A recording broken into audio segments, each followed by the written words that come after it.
বর্ষার শুরুতেই ভাঙন শুরু হয়েছে ফরিদপুর সদরপুরের পদ্মা নদী এবং আড়িয়াল খাঁ নদে। এতে প্রায় ১১ কিলোমিটার এলাকার সর্বস্ব হারাচ্ছে বহু পরিবার। তাদের অভিযোগ, প্রতিদিনই বাড়িঘর, রাস্তাঘাট ও ফসলি জমি নদীতে মিশে গেলেও নীরব প্রশাসন। এদিকে পানি উন্নয়ন বোর্ড কর্তৃপক্ষ জানিয়েছে, বিষয়টি মন্ত্রণালয়ে জানানো হলেও কোনো জবাব আসেনি। মনিরুল ইসলাম টিটোর তথ্য ও ছবিতে প্রতিবেদন। প্রায় ১ মাস ধরে আড়িয়াল খাঁ নদ এবং পদ্মা নদীর ভাঙনে সদরপুর উপজেলার ঢেউখালী সহ কয়েকটি ইউনিয়নের অসংখ্য বসতবাড়ি ও ফসলি জমি নদীতে হারিয়ে গেছে। এরই মধ্যে বহু মানুষ ঘরবাড়ি হারিয়ে মানবেতর জীবনযাপন করছেন। হারিয়ে গেছে ঢেউখালী ইউনিয়নের কয়েকটি গ্রাম। এই মাটি কেটে নদীটাকে আরো নিয়ে আসতেছে। পদ্মায় তো খাচ্ছেই, কিন্তু তার চাইতে বড় খাচ্ছে এই মাটি খেকোড়া। ফসলের জমি হাজার হাজার বাড়ি ঘর সমস্ত কিছু তো এই নদীর গর্ভে চলে যেতে আছে। আমরা খুব অসহায়ের মধ্যে আছি, একটু বান টান দিয়ে দিলে আমার একটু শান্তি হতো।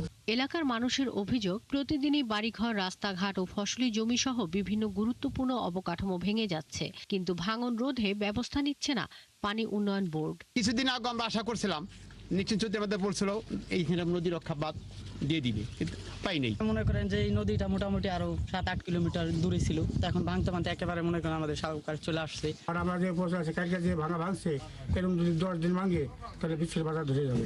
পাউবো কর্মকর্তা জানান, আপৎকালীন ব্যবস্থা নেওয়ার জন্য মন্ত্রণালয়ে চিঠি পাঠানো হয়েছে। বরাদ্দ পেলে কাজ শুরু হবে। যথাযথ কর্তৃপক্ষের অনুমোদন সাপেক্ষে এখানে ভাঙনের যে ইন্টেন্সিটি এটা আমাদের কাছে মনে হয়েছে যে এটা যেভাবে ভাঙতেছে এখানে কাজের আরো প্রয়োজনীয়তা আছে। স্থায়ী প্রকল্প হিসেবে আমাদের সমীক্ষা আমরা সম্পাদন করেছি। তিনি আরো জানান, ওই এলাকার ভাঙন রোধে 2টি প্রকল্প গ্রহণের পরিকল্পনা রয়েছে। শাকিলা শম্পা, ৭১। আড়িয়াল খাঁ নদের ভাঙন নিয়ে বিস্তারিত তথ্য জানাতে আমাদের সঙ্গে যুক্ত হচ্ছেন মনিরুল ইসলাম টিটো। টিটো, ভাঙন কোন পর্যায়ে রয়েছে এবং ভাঙন রোধে পানি উন্নয়ন বোর্ড কোনো ব্যবস্থা নিয়েছে কিনা?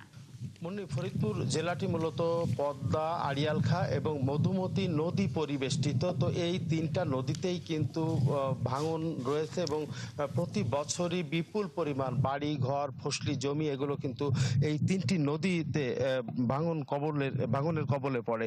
তো এবছরও কিন্তু বিগত কয়েক বছরের ধারাবাহিকতায় ফরিদপুরের পদ্মা এবং আড়িয়াল খাঁ 2টি নদেই ব্যাপক ভাঙন দেখা দিয়েছে এবং এই ভাঙনের কারণে এরই মধ্যে প্রায় 2 কিলোমিটার এলাকা ভেঙে ভেতরে চলে এসেছে। তো যেটি বলছেন স্থানীয়রা, ফরিদপুরের সদরপুর উপজেলার ঢেউখালী ইউনিয়নের শয়তানখালী এলাকা থেকে শুরু করে উভয় প্রান্তের প্রায় 11 কিলোমিটার এলাকা জুড়েই কিন্তু ভাঙনের ভয়াবহতা এবছরও পরিলক্ষিত হচ্ছে এবং তারা যেটি বলছেন যে প্রতিদিনই তারা সেই ভাঙনের আতঙ্ক নিয়ে তাদের ঘুম ভাঙে, এমনটি তারা বলছেন এবং তারা তাদের স্থাপনাগুলো সরিয়ে নেবার চেষ্টা করছেন। তো এই এলাকার স্থায়ী বাঁধ বা আপৎকালীন ব্যবস্থা নিয়ে কথা বলে ফরিদপুরের যে নির্বাহী প্রকৌশলী পানি উন্নয়ন বোর্ডের, তার সাথে তিনি বলেছেন যে এরই মধ্যে চিঠি দিয়ে জানানো হয়েছে, কিন্তু এখন পর্যন্ত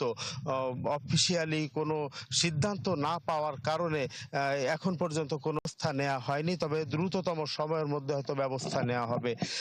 তিনি জানিয়েছেন যে এই এলাকাকে ঘিরে 2টি প্রকল্প নেওয়া হচ্ছে, যে প্রকল্প 2টি বাস্তবায়ন হলে আগামীতে আর এই ধরনের সমস্যার মুখোমুখি হয়তো তাদের হতে হবে না, এমনটি তারা বলছেন। অপরদিকে আমি কথা বলেছিলাম ফরিদপুর 4 আসনের যিনি সংসদ সদস্য শহীদুল ইসলাম খান বাবুল, তার সাথে তিনিও বলেছেন যে এই এলাকার মানুষের ভিটে মাটি রক্ষায় সরকারের উচ্চ পর্যায় থেকে আসলে ব্যবস্থা নেওয়া হবে এবং আগামী শুকনো মৌসুমে স্থায়ী বাঁধ নির্মাণের ব্যবস্থা করা হবে। তবে আপৎকালীন ও দ্রুততম সময়ের মধ্যে সেখানে ব্যবস্থা নেওয়ার আশ্বাসও তিনি দিয়েছেন।